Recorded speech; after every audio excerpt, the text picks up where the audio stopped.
Hi, welcome back to my Saturday morning installment of my experience with video games. So, right off the bat, spoiler hand from last video, coming down. We're no longer talking about spoilers for Chrono Trigger. Today, instead, we're going to talk about spoilers for Okami. I should really keep the same spoiler hand. I should really think these more through before I start filming. So, Okami is it's such a good video game. It's a video game that I first saw on the Wii. I watched a Let's Player play it. Trigger Conroy, he's great. You probably know him, watch his stuff. I watched the beginning of him play it on the Wii. For whatever reason, I didn't stick with it. Stick with watching him play it. And I'm happy I didn't. Because I'm happy that I got to experience the game, like most of the game for myself. When I'm saying I watched Chucky Conroy play it, by the time I played it, the only things that I knew were the names like Okami, Isun, and Susano, and that was all I could remember.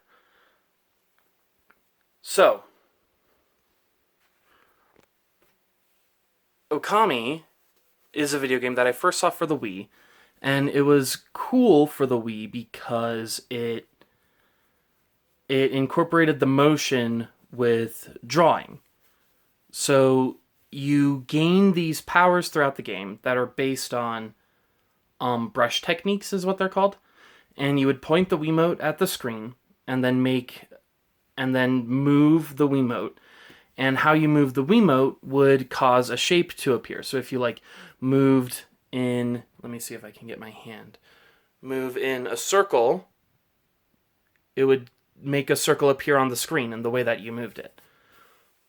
Which was, I think, a super neat use of motion. I have no idea how they went and programmed that, but that seems just so smart and clever. And it was fun. You don't have to use motion. I don't know on the Wii, actually. I played it on the Switch, the HD version on the Switch. And on the Switch, you don't have to use motion. You can use the sticks to make the shapes. But the motion made it go faster. It may not have been as accurate as I was hoping some of the times. But, again, that seems like a crazy thing to program. The fact that it was workable and doable was impressive. I don't think it originally came out on the Wii. I think it came out on the PlayStation 2. But that's enough talk about the actual game itself. Let's talk about my experience, because that's what this is all about. So, a big part of the game is you going around helping people. You are a god. The mother god Amaterasu, bringer of all that is good and mother to us all. And the people have forgotten who you are. So it's your job to remind them, to inspire them, to bring them hope. So all throughout the game, you are helping people, and it's incredible. You feed animals. You listen to people's needs and do things to help them. There's some people in a city who get robbed. You catch the robber and return their stuff to them. You do end up going and fighting demons, and that's a very big part of the game. But equally as big is the helping people. And I'm a big fan of people who are trying to be heroes. I guess Okami, or Amaterasu, is a wolf. But I'm a big fan of heroes actually helping people. And so this was big for me.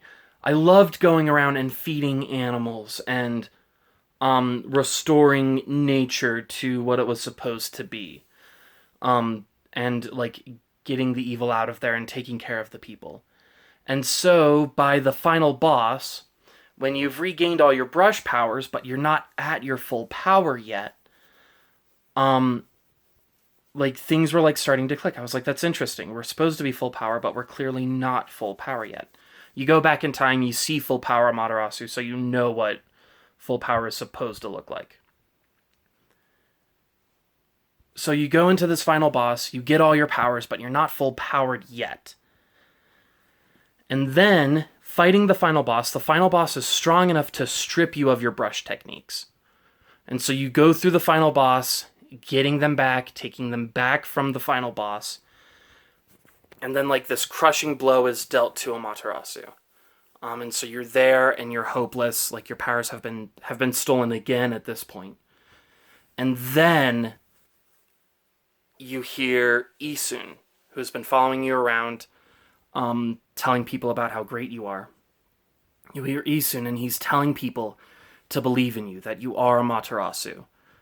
And so all these people that you've helped start believing in you. And then once they believe in you, you get all your brush powers back, and you are full powered Amaterasu. And then you go and you beat the final boss. And it was the coolest thing. It was so good. It was so good. Like, I mean, can you just fathom, like, this game all about how, like, from the beginning, they're saying, like, you need the people to believe in you. That's the key. And so you go and you help them. And then at the very end, when you need them, they're like, yes, oh my gosh, that was the goddess. We do believe in her. Like, and that's where your power comes from. It's from the people you've helped believing in you.